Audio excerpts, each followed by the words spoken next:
దేవుని యొక్క వాక్యభాగంలో చూడండి, ఇక్కడ మనం గమనించినట్లయితే మనము ఒక మహా గొప్ప వాక్యాన్ని ధ్యానిస్తున్నాం. ఎఫెసీయులకు రాసిన పత్రికలో 5వ అధ్యాయంలో 14వ వచనం మనతో మాట్లాడుచున్నది. నిద్రించుచున్న నీవు మేల్కొని మృతుల్లో నుండి లేవు, క్రీస్తు నీ మీద ప్రకాశించునని ఆయన చెప్పుచున్నాడు. యేసు ప్రభు ఈ దినాల్లోనే కాదు, సమస్త యుగములలో ఆయన యొక్క ఆశ, ఆయన యొక్క కోరిక ఏంటంటే మనుష్యులలో ఆయన నివాసము చేయాలన్నదే ఆయన యొక్క ఆశ. ప్రభు యొక్క సంకల్పం ఏంటంటే తన స్వరూపమందు చేసుకున్న మనుష్యులు తన వలె జీవించాలన్నదే ఆయన కోరిక. మానవుడు సాతాను యొక్క బందీలో, సాతాను యొక్క సంఖ్యల ఉరిలో చిక్కబడి నశించి నరకానికి వెళ్ళిచుండగా ఆయన దైవ కుమారుడయ్యుండియు తన్ను తాను తగ్గించుకొని మానవ రూపంలో మరలా ఈ భూమి మీద జన్మించి మనుషుడు చేసిన ప్రతి పాపమునకు ప్రాయశ్చిత్త బలిగా తన్ను తానే సమర్పించుకొని మానవ జాతికి పాప విమోచనను, శాప విమోచనను, మరణ భయమును తొలగించి సజీవమైనటువంటి దేవుని ఆత్మతో నింపబడి ఆ భాగ్యాన్ని దేవుడిచ్చాడు. దేవుని ఆత్మ చేత నడిపించబడే ఆ కృపను దేవుడు మనకి అనుగ్రహించాడు. సహజముగా గమనించండి, దెయ్యం పట్టిన వ్యక్తి ఆ దెయ్యం యొక్క కోరికలను నెరవేరుస్తూ ఉంటాడు, ఆ దెయ్యం యొక్క శాస్త్రాలనే చేస్తూ ఉంటాడు. అలాగే దేవుని ఆత్మతో నింపబడ్డ వ్యక్తి దేవుని కార్యములు చేస్తూ ఉంటాడు, దేవుని రాజ్యాన్ని కడుతూ ఉంటాడు. దేవుని కొరకు ఈ లోకంలో తాను ప్రయాసపడుతూ ప్రజలను రక్షించటానికి, పాప శాప మరణము నుండి విడిపించటానికి, నీతి మార్గములో నడిపించటానికి, దేవుని బిడ్డలుగా జీవించటానికి, నిత్య జీవానికి చేర్చటానికి ప్రయాసపడుతూ ఉంటాడు. యేసు ప్రభు ఈ లోకంలో ఉన్నప్పుడు ఆయన చేసిన పని అదే. ఈ దినాలలో దేవుని ఆత్మ వచ్చింది అని, దేవుని ఆత్మ చేత నింపబడ్డామని అనేక మంది వారి జీవితాలను ఇష్టానుసారంగా గడుపుతూ మనుషులను మభ్యపెట్టి మోసము చేసే రీతిగా ప్రవర్తించడం జరుగుతున్నది. కనుక దేవుని ఆత్మ వస్తే ఏం చేస్తుంది? అసలు ఒక వ్యక్తి దేవుని దర్శించినప్పుడు, దేవుని ఆత్మ సన్నిధి ఒక వ్యక్తితో ఉన్నప్పుడు ఆ మనిషి జీవితంలో జరిగే మార్పులేంటి, ఆ మనిషి జీవితంలో చేసేటటువంటి క్రియలేమిటి అని మనం గమనించినప్పుడు, గత వారము చూసుకున్నాం. యేసు ప్రభు శరీరధారిగా ఈ లోకములో ఉన్నప్పుడు ఆయన అనేక మంది ప్రజలను దర్శించారు. అనేక మంది ప్రజలను దర్శించినప్పుడు వారి జీవితాలు ఎలా మార్చబడ్డాయో మనం చూసాం. చూడండి, సౌలును ప్రభు దర్శించినప్పుడు సౌలు దేవుని ప్రజలను హింసించుటయు, ఇంటింటా వచ్చి స్త్రీలనైను పురుషులైనను యేసు నామమున ప్రార్థన చేసేవారు ఉన్నట్లయితే కనుగొని వారిని చెరసాల్లో వేయించి శిక్ష గావిస్తూ వచ్చేవారు, బాధిస్తూ వచ్చేవారు.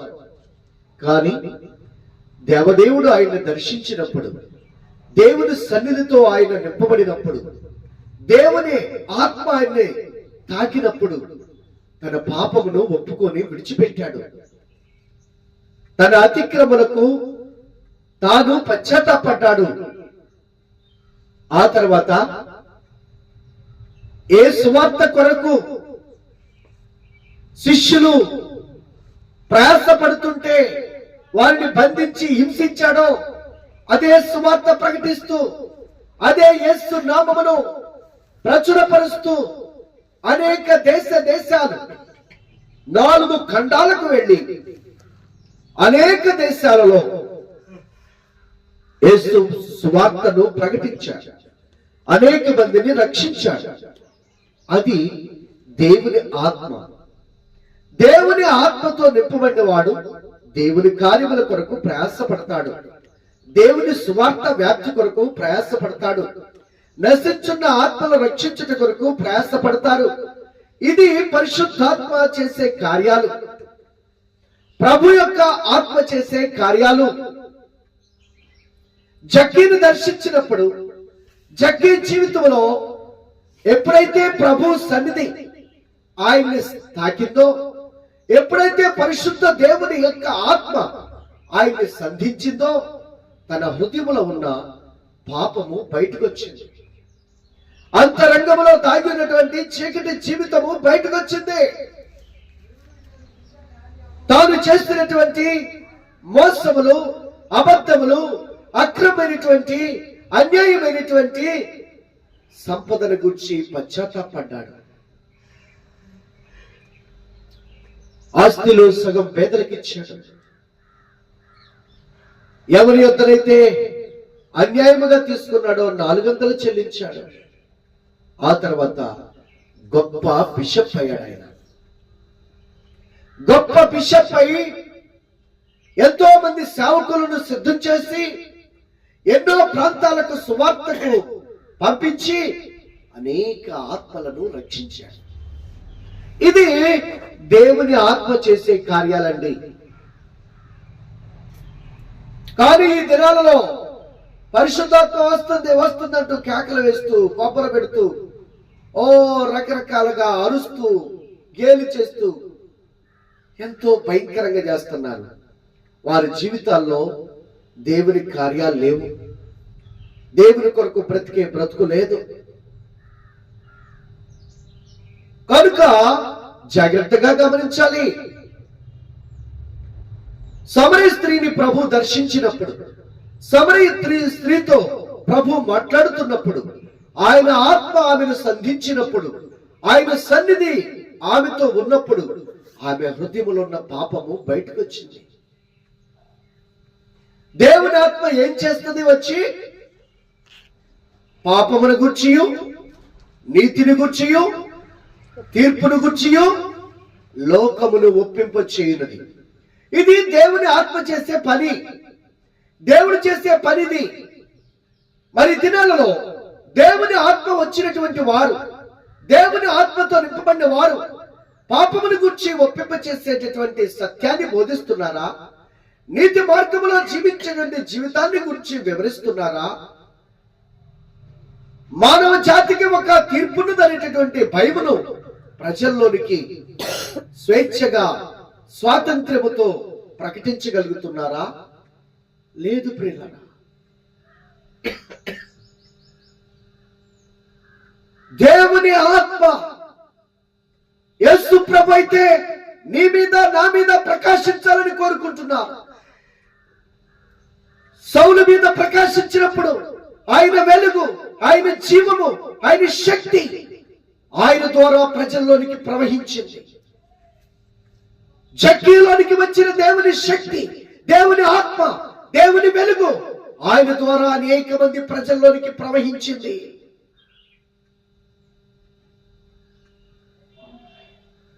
సమరయ స్త్రీలోకి వచ్చిన దేవుని ఆత్మ, దేవుని శక్తి ఆ గ్రామాన్నే కదిలించేసింది. పాపమును ఒప్పుకొని విడిచిపెట్టినప్పుడు పరిశుద్ధాత్మ మనలను నడిపిస్తారు. చీకటి తొలగిపోయినప్పుడు వెలుగు మనలోనికి ప్రసరిస్తుంది. వెలుగు మనలో నుండి అనేక మందికి ప్రసరణలో నడిపిస్తుంది. ఆ వెలుగులో జీవింప చేస్తుంది. సమరయ స్త్రీ ప్రభు దర్శించినప్పుడు జరిగింది అదే. దేవుని ఆత్మ చేసేది 3 కార్యాలు చేస్తూ ఉంటారు. పాపముని గురించి ఒప్పింప చేస్తారు, నీతిని గురించి బోధిస్తూ ఉంటారు, తీర్పుని గురించి ప్రజలను దేవుని మార్గములో నడిపిస్తూ ఉంటారు. కనుక ప్రియులరా, మనము సిద్ధపడాలి. ఈ దినాలలో మనుషులు మోసపోతున్నారు కనుక దేవుని ఆత్మతో మనము నింపబడుతున్నామా? దేవుని శక్తిని మనం పొందుకుంటున్నామా? ఒకే ఒక్క మానవ జీవితం, ఆ తర్వాత లేదు. ప్రతి మనిషి మీద యేసు ప్రభు ప్రకాశించాలని కోరుకుంటున్నాను. ప్రతి మనిషి జీవితాన్ని వెలిగించాలని కోరుకుంటున్నాను. ప్రతి కుటుంబాన్ని ఆయన వెలుగుతో నింపాలని ఆశిస్తున్నాను. వారి ద్వారా అనేక మంది జీవితాల్లోని వెలుగును ఉదయింపచేయాలని కోరుకుంటున్నాను. ఈ లోకము పాపముతో నిండిపోయింది. ఈ లోకము చీకటితో తాండవిస్తా ఉంది. సాతాను శక్తుల చేత నడిపించబడుతుంది ఇప్పుడు. కనుక ఆ చీకటి బ్రతుకులను వెలుగులో నడిపించాలి. అంధకార సంబంధమైన లోకనాథుని యొక్క సంఖ్యలలో మగ్గిపోతూ నశించి నరకానికి వెళ్ళబోతున్నటువంటి మనుషులను, మానవ జాతిని దేవుని వెలుగుతో నింపి దేవుని రాజ్యమునికి వారసులుగా చేయడానికి దేవుని ఆత్మ పనిచేస్తా ఉంది. కనుక మనము దేవుని ఆత్మతో ఐక్యపరచబడితే దేవుడు మనల్ని వాడుకుంటారు. దేవుని వాక్యములకు మనము లోబడితే ఆయన మన జీవితంలో ఆయన మహిమ కార్యములను చూసే భాగ్యాన్ని ఇస్తారు. కనుక ప్రియులరా, యేసు ప్రభు ఆశను తీర్చే వ్యక్తిగా ఉన్నావా? సమర స్త్రీ జీవితంలోనికి వెళ్ళినప్పుడు ఆమె తన పాపమంతటిని ఒప్పుకొని విడిచిపెట్టి గ్రామంతటిని మార్చగలిగింది. ఇది దేవుని ఆత్మ చేసే పని. అపోస్తుల మీదకి దేవుని ఆత్మ వచ్చినప్పుడు, క్రీస్తు ఆత్మతో వాళ్ళు నింపబడినప్పుడు వాళ్ళు ఏం చేశారో కూడా మనం చూడవచ్చు. చూడండి ఒకసారి మనం గమనించినట్లయితే అపోస్తుల కార్యములు 4వ అధ్యాయం 8వ వచనం నుండి చూసినప్పుడు, అపోస్తుల కార్యములు 4వ అధ్యాయం 8వ వచనాన్ని మనం చూస్తే, పేతురు పరిశుద్ధాత్మతో నిండిన వాడై ఇట్లనెను, ప్రజల అధికారులారా, పెద్దలారా, ఈ దుర్బలునికి చేయబడిన ఉపకారమును గురించి నాడు వాడు దేని వల్ల స్వస్థత పొందనని నేడు మమ్మను విమర్శించుచున్నారు. కనుక మీరందరూ ఇశ్రాయేలు ప్రజలందరూ తెలుసుకొనవలసినదేమనగా, మీరు సిలువ వేసినట్టు మృతుల్లో నుండి దేవుడు లేపినట్టు నజరేయుడైన యేసుక్రీస్తు నామము వల్లనే వీడు స్వస్థత పొంది మీ ఎదుట నిలుచుచున్నాడు. ఇల్లు కట్టువారైన మీరు తృణీకరించిన రాయి ఆయనే, ఆ రాయి మూలకు తలరాయి ఆయను. మరి ఎవరి వల్లనూ రక్షణ కలగదు. ఈ నామమునే మనము రక్షణ పొందవలెను గాని ఆకాశము క్రింద మనుషుల్లో ఇవ్వబడిన మరి ఏ నామమున రక్షణ పొందలేము అనెను. వారు పేతురు యోహానుల ధైర్యమును చూచినప్పుడు వారు విద్య లేని పామరులని గ్రహించి ఆశ్చర్యపడి వారు యేసుతో కూడా ఉండిన వారిని గుర్తెరిగిరి. స్వస్థత పొందిన ఆ మనుష్యుడు వారితో కూడా నిలుచుండను చూచి ఏమీ ఎదురు చెప్పలేకపోయిరి. చూసారా ప్రియులరా, ఇక్కడ గొప్ప విషయాన్ని మనం చూస్తున్నాం. విద్య లేని పామరులు, జ్ఞానము లేని వారు, ధైర్యము లేని వారు, చేపలు పట్టుకునే జాలర్లు, దేవుని ఆత్మ వస్తే ఏం జరిగింది? ఒక మనిషిలోనికి పరిశుద్ధాత్మతో నింపబడితే ఒక మనుషుడు ఏం చేస్తారు? ఆ కార్యములు మనం ఇక్కడ చూస్తున్నాం. పేతురు యోహానులు చూసినప్పుడు వీరు విద్య లేని వారని అందరికీ తెలుసు, వీరు పామరులని అందరికీ తెలుసు, వీరు జ్ఞానం లేని వారని అందరికీ తెలుసు. కానీ వారు ధైర్యాన్ని చూసినప్పుడు, వారు చేస్తున్న క్రియారూపకమైన జీవితాలను చూసినప్పుడు ఎదురు మాట్లాడలేకపోతున్నారు. ఎవరు? ప్రజల అధికారులు, సమాజంలో ఉన్న పెద్దలు, అధికారులు కూడా మాట్లాడలేకపోతున్నారు. కారణం ఏంటి? వారు ఏం మాట్లాడుతున్నారో అదే క్రియారూపకముగా కనబడుతూ ఉన్నది. వారు ఏమి ప్రకటిస్తున్నారో దానినే వారు నిరూపించగలుగుతున్నారు. ఈ రోజున ప్రియ సహోదరి సహోదరులారా, మన జీవితం గతించిపోవచ్చున్నది, మన బ్రతుకులు అంతరించిపోవచ్చున్నవి. ప్రభు ప్రభు అని అంటున్నామే గాని ప్రభు శక్తిని ఇతరులకు చూపించలేకపోతున్నాం. ప్రభు వెలుగుని ఇతరులకు అందించలేకపోతున్నాం. ప్రభు ఎలాంటి మాటలు మాట్లాడారు అంటే, ఆయన మాట్లాడుతూ ఉంటే ప్రజలు రాత్రి పవన్లో ఆయన విడిచిపెట్టి వెళ్ళలేకపోయేవారు. ఆయన అరణ్యంలో ఉంటే అరణ్యానికి వచ్చేవారు. ఆయన సముద్ర తీరం ఉంటే సముద్ర తీరానికి వచ్చేవారు. ప్రజలు వేల కొలదిగా వచ్చేవారు. స్వస్థతల కోసమే కాదు, విడుదల విమోచన కోసమే కాదు, ఆయన మాటలు మనుషులను ఎంతగానో ఆత్మీయ జీవితంలో నడిపించి ఆత్మలను తెప్పరిల్ల చేసేవి, ఆత్మలను ఉజ్జీంప చేసేవి, ఆత్మానుసారమైనటువంటి ఆశలతో ప్రజలు జీవించటం మొదలు పెట్టేవారు. ఆత్మ శాశ్వతమైనదనే గ్రహింపుకొచ్చేవాడు. ఆయన మాటలో ఉన్నటువంటి నెమ్మది, ఆయన మాటలు వింటుంటే ఉంచినటువంటి శాంతి సమాధానముతో ప్రజలు నిండిపోయేవారు. అందుకని యేసు ప్రభు ఎక్కడుంటే అక్కడ చిన్న పిల్లలు కూడా ప్రభు యొక్క పాదాల దగ్గరికి వచ్చి ఆయన ఒడిలో వాలిపోయేవారట. ఎందుకంటే ఆయన యొక్క ప్రేమ మాటలు అంత తీయగా ఉండేవి. శిష్యులు గద్దించినప్పుడు పిల్లల దగ్గరకు వస్తున్నారు, ఏంటి ఇలా వస్తున్నారని గద్దిస్తే వారిని ఆటంకపరచుకుని ఇలాంటి వారిదే పరలోక రాజ్యం అని ప్రభు సెలవిచ్చారు.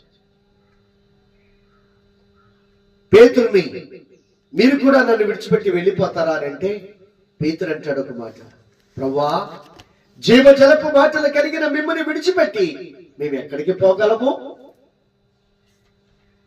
యేసు ప్రభు జీవజలపు మాటలు, ఆ జీవజలపు మాటలతో ప్రజలు మార్చబడేవారు. ప్రజల జీవితాలు కట్టబడాయి, పాపము నుండి విడిపించబడాయి, పాప జీవితాల నుంచి మార్చబడాయి. ఈ రోజున కూడా యేసు నామములో ఉన్న శక్తి, ఆయన స్వార్థలో ఉన్న ప్రభావము ఎవరైతే ప్రభుని అంగీకరిస్తున్నారో, ప్రభు యొక్క ఆత్మ, ప్రభు యొక్క మార్గము కావాలని కోరుకుంటున్నారో వారిని దర్శిస్తుంది, వారిని విడిపిస్తుంది, వారిని రక్షిస్తుంది, నిత్య జీవములో నడిపిస్తుంది. విద్య లేని పామరులు మాట్లాడిన మాటలకు ప్రజల అధికారులు నెవ్వరపై చూస్తున్నారు, ఎదురు మాట్లాడలేకపోతున్నారు. అవును ప్రియులారా, దేవుని ఆత్మ, దేవుని శక్తి, దేవుని ప్రభావం ముందు ఎవరైనా నిలబడవలసిందే, ఎవరైనా నిలబడవలసిందే. చూసారా, విద్య లేని వారి మాటలు. అననీయ సఫేరాలు వచ్చి పొలమమ్మి తీసుకొచ్చినటువంటి సొమ్ములో కొంత దాచుకొని కొంత తీసుకొని వచ్చినప్పుడు పేతురు మాట్లాడుతున్నారు. ఎవరు మాట్లాడారో తెలుసా? చూడండి ప్రియులారా, 5వ అధ్యాయంలో మనం చూస్తున్నప్పుడు అప్పుడు పేతురు, అననీయ, నీ భూమి వేలలో కొంత దాచుకొని పరిశుద్ధాత్మను మోసపుచ్చుటకు సాతాను ఎందుకు నీ హృదయమును ప్రేరేపించెను? అది నీ వద్ద ఉన్నప్పుడు నీదే కదా అమ్మిన పిమ్మట అది నీ వశమై ఉండలేదా? ఎందుకు ఈ సంగతి నీ హృదయంలో ఉద్దేశించుచున్నావు? నీవు మనుషులతో కాదు దేవునితోనే అబద్ధమాడితివని వారితో చెప్పాను. అననీయ ఈ మాటలు వినుచునే పడి ప్రాణము విడవగా వినిన వారికందరికి నీ మిగులు భయము కలిగెను. ఏం జరుగుతుంది అక్కడ? దేవుని సన్నిధి ఉన్నది, దేవుని ఆత్మ ఉన్నది, దేవుని యొక్క శక్తి ఉన్నది, దేవుని యొక్క వెలుగున్నది. ఎవరిలో? పేతురులో. యేసు ప్రభు ప్రకాశిస్తున్నారు. యేసు ప్రభు యొక్క శక్తి ఉన్నది, యేసు ప్రభు యొక్క ఆత్మ ఉన్నది, యేసు ప్రభు యొక్క సన్నిధి ఉన్నది. కనుక ఆయనకి మరుగైనది ఏది లేదు, ఆయనకి మరుగైనది ఏది లేదు అక్కడ. అందుకనే తేటగా మాట్లాడుతున్నారు. అననీయ, ఎందుకు నువ్వు సాతాను చేత ప్రేరేపించబడ్డావు. ఈ దినాలలో దేవుని ఆత్మను పొందుకునే సమయం అది. పరిశుద్ధాత్మతో నింపబడే తరుణం ఇది. ప్రభు యొక్క ప్రజల్లో చేర్చబడేటటువంటి అవకాశం అది. మారు మనసు పొందాడు, బాప్తిస్మము తీసుకున్నాడు, పరిశుద్ధాత్మ వరాన్ని పొందుకొని పరిశుద్ధాత్మ యొక్క శక్తితో నింపబడి క్రీస్తు ఆత్మ చేత బలపరచబడి ఇశ్రాయేలు యొక్క జనాంగముగా, అబ్రహాము యొక్క సంతానముగా రక్షణ పొందినటువంటి నిజ దేవుని యొక్క జనాంగముగా పరలోక రాజ్యానికి వారసుడిగా మార్చబడే తరుణములో సాతాను అతన్ని ప్రేరేపించింది. ప్రియులారా, చివరి వరకు సాతాను మనల్ని ప్రేరేపిస్తూనే ఉంటాడు. మారు మనసు పొందాం కదా, బాప్తిస్మం తీసుకున్నాము కదా, ఇక ఏమీ లేదు అనుకోవద్దు. నిన్ను వెంటాడుతూ ఉంటాడు, నిన్ను వేధిస్తూ ఉంటాడు. ఎక్కడ దొరుకుతావో అక్కడ నిన్ను కబళించి, నిన్ను దేవుని నుండి, వెలుగు జీవితం నుండి, పరిశుద్ధాత్మ యొక్క శక్తి నుండి నిన్ను తప్పించి విడిపించి మోసము చేసి నిన్ను నరకానికి ఈడ్చుకెళ్లాలని చూస్తూ ఉంటాడు. అననీయ సఫీరాల జీవితంలో జరిగింది అదే. ఈ సహోదరి సహోదరుడా, ఆయన జీవితంలో జరిగిన కార్యం ఏంటో తెలుసా? బాగానే ఉన్నామనుకున్నారు, కొంచెమే దాచుకున్నామనుకున్నారు. సాతాను చెప్పిన మాట, కొంత దాచుకో, నీకు అవసరం వచ్చినప్పుడు ఎవరిస్తారు అని వెళ్ళిపోయింది. ఆ మాటకు లోపడ్డారు, అబద్ధమాడారు. అబద్ధమునకు జనకుడు సాతాను. ఈ దినాల్లో ప్రజలు అవలీలగా అబద్ధాలు ఆడుతున్నారు, సులువుగా అబద్ధాలు ఆడుతున్నారు. దేవునితో, దేవుని పిడులతో.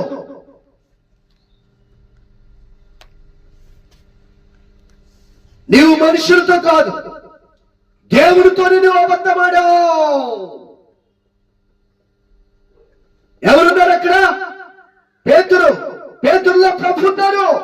ప్రభు యొక్క ఆత్మతో నింపబడి ఉన్నారు. ప్రభు పేతురు మీద ప్రకాశిస్తూ ఉన్నారు. జీవించేది పేతురు శరీరం మాత్రమే, ఆత్మ దేవునిది.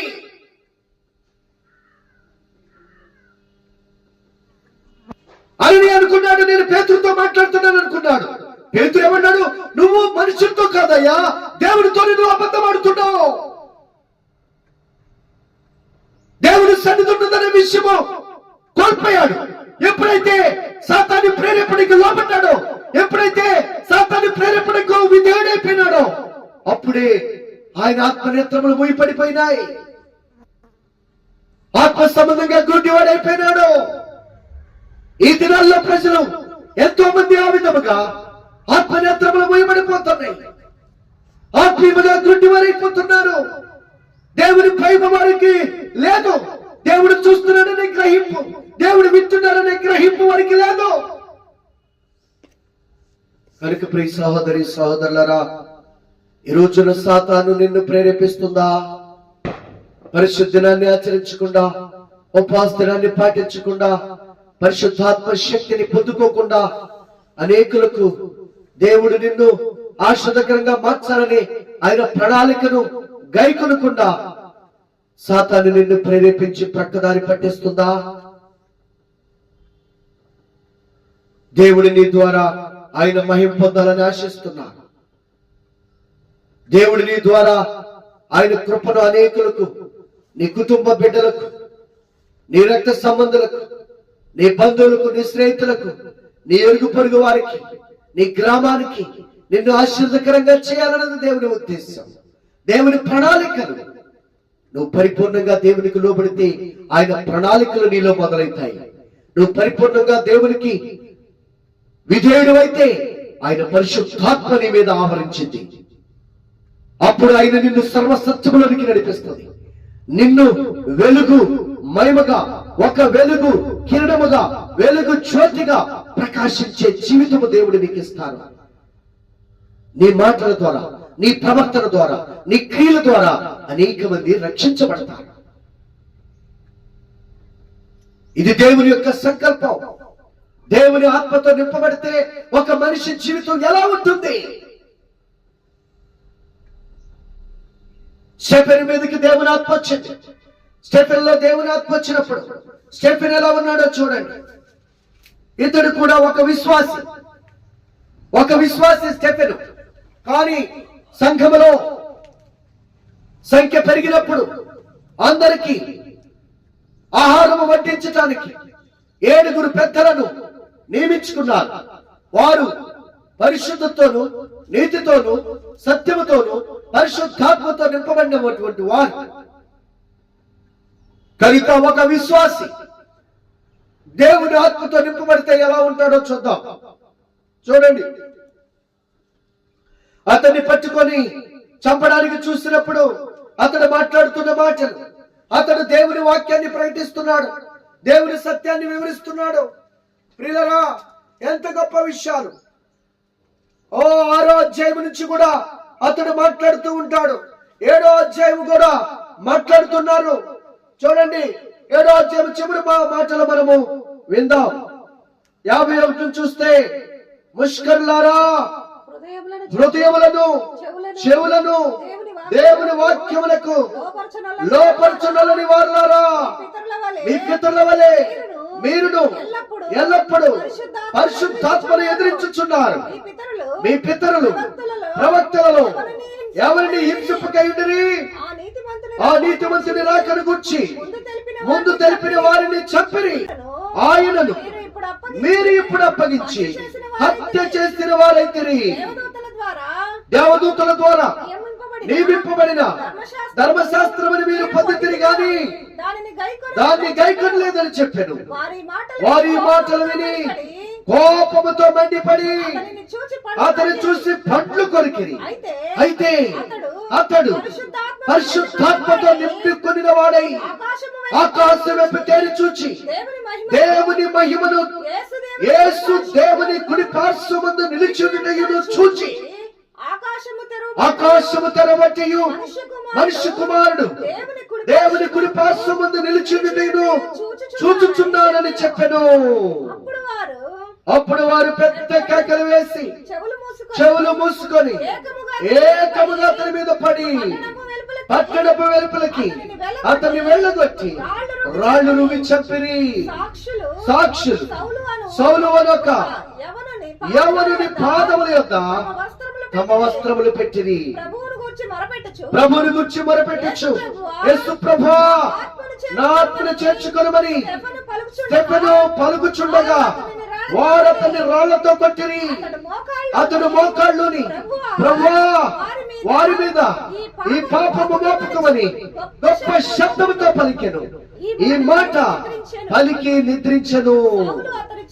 చూసారా ప్రియులరా, పరిశుద్ధాత్మతో నింపబడిన వ్యక్తులు ప్రాణానికైనా, ప్రాణాపాయాలకైనా, ప్రాణము పోతున్నా, ప్రాణము తీస్తామని బెదిరించినా ప్రభు యొక్క మార్గాన్ని విడిచిపెట్టరు, ప్రభు యొక్క వాక్యాన్ని విడిచిపెట్టరు, ప్రభు యొక్క సువార్తను ప్రకటించకుండా ఆగలేరు.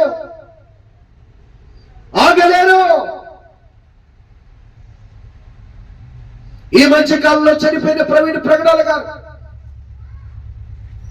ఆయనకి ఎన్నో ఫోన్ కాల్ వస్తున్నా, ఎన్నో రకాలుగా చంపుతామని బెదిరిస్తున్నా, నిన్నెక్కడ చంపుతామో నీకే తెలియదు, బయటకు వచ్చిన వారి ఇంటికి వెళ్ళలేవు అని బెదిరిస్తున్నా,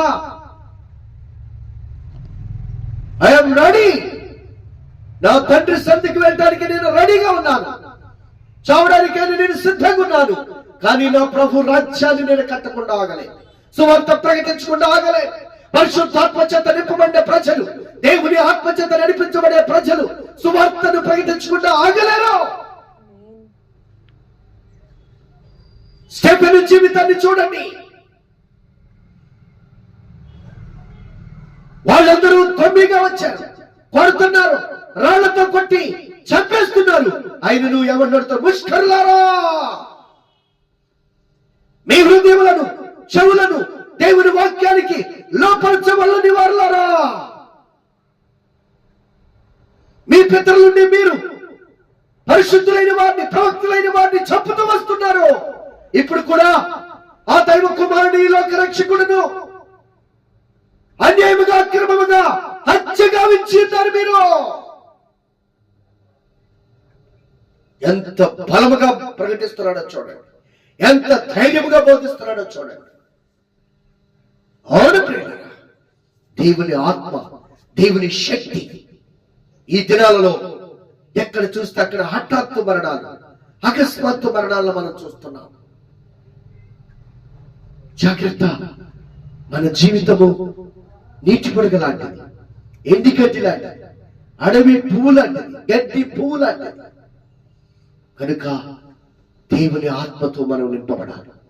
దేవుని రాజ్యాన్ని కట్టడానికి ప్రయాసపడాలి. ఆయన ఆత్మ మనల్ని వాడుకునేలా మనము సిద్ధంగా ఉండాలి. పరిశుద్ధుడైన దేవుడు వాడుకునే పాత్రలాగా మనము పవిత్రముగా బ్రతకాలి. ఆయనకి పరిపూర్ణంగా మనము అప్పగించుకోవాలి. పరిపూర్ణముగా మన యొక్క జీవితం మీద అధికారిగా ఆయనకి లోబడాలి. అప్పుడే దేవుడు మనల్ని వాడుకుంటారు. కనుక దేవుడు శరీరధారిగా ఉన్నా అవే కార్యాలు జరిగినాయి. పరిశుద్ధాత్ముడు వచ్చి మనుషుల యొక్క హృదయంలో నింపబడినా అవే కార్యాలు జరుగుతున్నాయి. ఎందుకంటే నిన్న, నేడు, రేపు ఏకరీతిగా ఉన్న దేవుడు, ఏకరీతిగా ఉన్న దేవుడు. ఈ రోజును మరి మనము దేవుని ఆత్మను సంపాదించుకుంటున్నామా? దేవుని శక్తిని చూపించగలుగుతున్నామా? దేవుని వెలుగును పంచగలుగుతున్నామా? ఆయనైతే నిన్ను నన్ను పిలుస్తున్నాను. ఎందుకో తెలుసా? నిద్రించుచున్న నీవు మేల్కొని మృతుల నుండి లేపో, క్రీస్తు నీ మీద ప్రకాశించునని ఆయన చెప్పుచున్నాడు.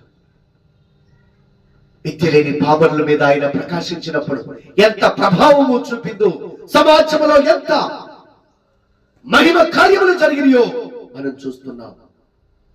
విశ్వాస జీవితంలో పరిశుద్ధాత్మ దేవుడు వస్తే ఎలాగూ సువార్తను ప్రకటించి ప్రాణములు విడవడానికైనా వెనకాడలేదు, కానీ ప్రభు రాజ్యాన్ని కట్టడానికి, ఆత్మల్లో చేర్చడానికి మాత్రము ప్రయాస పడుతూనే ప్రాణాన్ని విడిచాడు.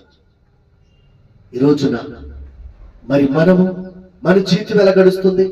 స్వార్థపూరితమైన భక్తితో, స్వప్రయోజనమైనటువంటి జీవితాలతో, నామకార్థమైనటువంటి క్రైస్తవ జీవితంతో మన బ్రతుకులు కొనసాగుతున్నాయా?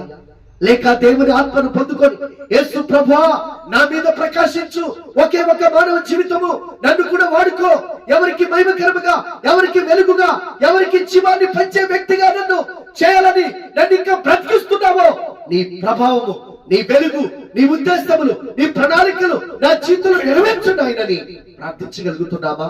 ప్రభు ఆత్మను సంపాదించుకోగలుగుతున్నామా? ఆయన దైవ రాజ్యాన్ని కట్టగలుగుతున్నామా? నశించిన ఆత్మను రక్షించగలుగుతున్నామా? లేక మన జీవితం ఏదో అగమ్య గోచరముగా గడిచిపోవచ్చున్నదా? ఒక్కసారి మనం పరిశీలన చేసుకొని ప్రభు సన్నిధిలో ప్రార్థన చేసుకుందాం. పరిశుద్ధుడైన తండ్రి, ప్రేమ నమ్మకమైన మా దేవా, మీ పాదాలకే స్తుతులు, స్తోత్రములు. ఎంత గొప్ప దేవుడు నాయన. మా పట్ల మీరు కలిగి ఉన్న ప్రణాళికల బట్టి వందనాలు. మా పట్ల మీరు కలిగి ఉన్న ఉద్దేశముల బట్టి మీకు స్తోత్రాలు. దేవా, మీరు ఉన్నప్పుడు, మీరు సంధిస్తే, మీ ఆత్మ ఒక వ్యక్తిని తాకితే, మీ సన్నిధి ఒక వ్యక్తి దగ్గరికి వస్తే ఆ వ్యక్తి జీవితాలు మారిపోయినాయి. పాపాన్ని ఒప్పుకొని విడిచిపెట్టారు, పరిశుద్ధ మార్గంలో జీవించగలిగినారు, అక్రమం అన్యాయములను అంతటిని కూడా తుడిచివేసుకున్నారు. ఓ తండ్రి, రక్షణ సంపాదించుకున్నారు, నిత్య జీవపు మార్గంలో నడిచారు, దేవుని యొక్క రాజ్యాన్ని కట్టగలిగినారు, నశించున్న ఆత్మలకు మీ ప్రేమను, మీ వెలుగును, మీ జీవాన్ని పంచగలిగినారు నాయన. అని మా జీవితం ఏంటి? మా బ్రతుకులేంటి ప్రభువా? మమ్మల్ని కూడా కరుణించండి, మమ్మల్ని కూడా లేవనెత్తండి తండ్రి. నీ కృపలో జ్ఞాపకం చేసుకోమని. అయ్యా విద్యలేని పాపలు మా మొక్కమునకు సిగ్గే. ఎంతో చదివాము, ఎంతో నాయన డిగ్రీలు, ఏంటి ప్రయోజనము నాయన? దేవుడు వాడుకునే పాత్రలుగా లేకపోతే నిష్ప్రయోజనమే కదా. దేవుడు ప్రకాశించే జీవితం లేకపోతే వ్యర్థమే కదా. నా మట్టుకు నాకు సిగ్గే తగినది ప్రభు. నన్ను కనికరించి విడిపించు నాయన. మీరు ప్రకాశించే జీవితం నా తండ్రి ప్రసాదించి మీ బయటలవనే వాడుకొని మీ నామానికి మహిమ తెచ్చుకోరండి దేవా. మీ ప్రణాళికల ఉద్దేశములు సఫలపరిచే భాగ్యాన్ని దయచేయండి తండ్రి. ఇదిగో నీ బిడ్డలు వీరిని కూడా బలపరచండి, మీ ఆత్మతో శక్తితో నింపండి. ధైర్యముగానో తండ్రి మిమ్మల్ని చూపించే శక్తి, మీ ప్రేమను పంచే శక్తి, మీ వెలుగునునైనా అనేక చీకటి బ్రతుకుల్లోనికి ప్రవహింపజేసే కృప మీరు అనుగ్రహించి మీ నామానికి మహిమ తెచ్చుకోమని యేసుక్రీస్తు వారి యొక్క సర్వశక్తి కలిగిన నామమున దీనముగా ప్రార్థించి వేడుకొనుచున్నాము తండ్రి. ఆమేన్. మన తండ్రి అయినటువంటి దేవుని యొక్క దీవెన, కుమారుడైన యేసుక్రీస్తు వారి కృప, పరిశుద్ధాత్మ తండ్రి యొక్క అన్యోన్య సహవాసం ఇక్కడ మనకును ఆశించిన ప్రతి బిడ్డకును తోడుగా ఉంది. విడిపించబడి రక్షించబడినట్లు పరిశుద్ధాత్మ నడిపించి మహిమ ఘనత ప్రభావములు ఆయన పొందునుగాక. ఆమేన్.